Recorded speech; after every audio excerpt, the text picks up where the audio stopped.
Salut chers panafricanistes, chers surfeurs, youtubeurs et puis combattants pour l'émergence africaine, c'est le Banel de Yingui, votre serviteur habituel. Alors aujourd'hui j'aimerais parler de, n'est-ce pas, le mandat d'arrêt ou bien le mandat de recherche ou c'est quoi? Mandat de recherche ou alors interdiction de séjour, c'est ça la question. Vous m'aiderez à déterminer, n'est-ce pas, si cette action est assimilable à un mandat de recherche ou simplement à une décision d'interdiction du territoire. Alors, qu'est-ce qui va se passer? J'avais écrit un truc là, mais que je ne trouve pas.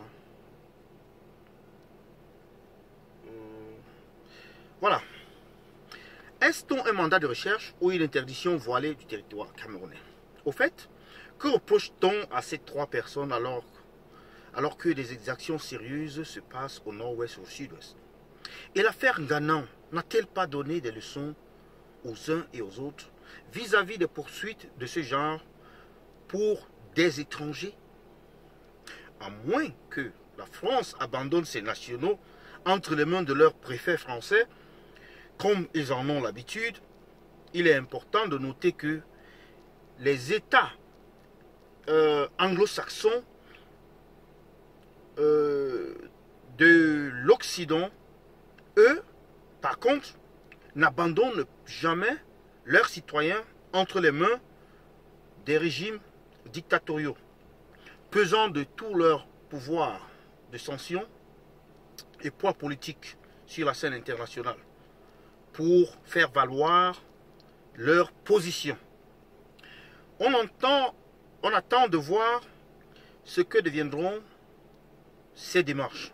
Cependant, posons-nous des questions sur les buts, sur les autres buts visés, tels que l'intimidation des activistes.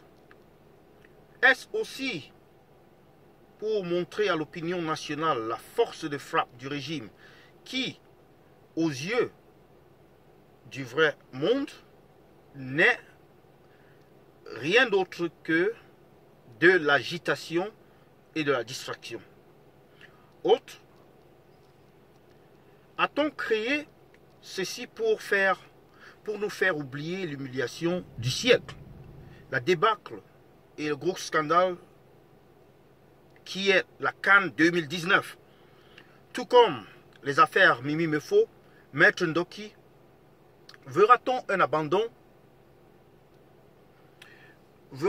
abandon du projet de distraction alors que les Camerounais sont tués en masse au nord-ouest et au sud-ouest à cause d'un régime qui s'obstine à refuser de dialoguer avec son peuple et choisit plutôt la voie de la force et la guerre?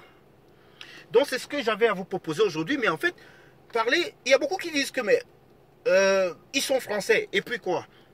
Ici c'est un État camerounais. D'abord, les délits en question auraient été commis sur le sol français. De deux, si on dit qu'ils ne sont plus camerounais, alors pourquoi leur porter plainte en France, au Cameroun?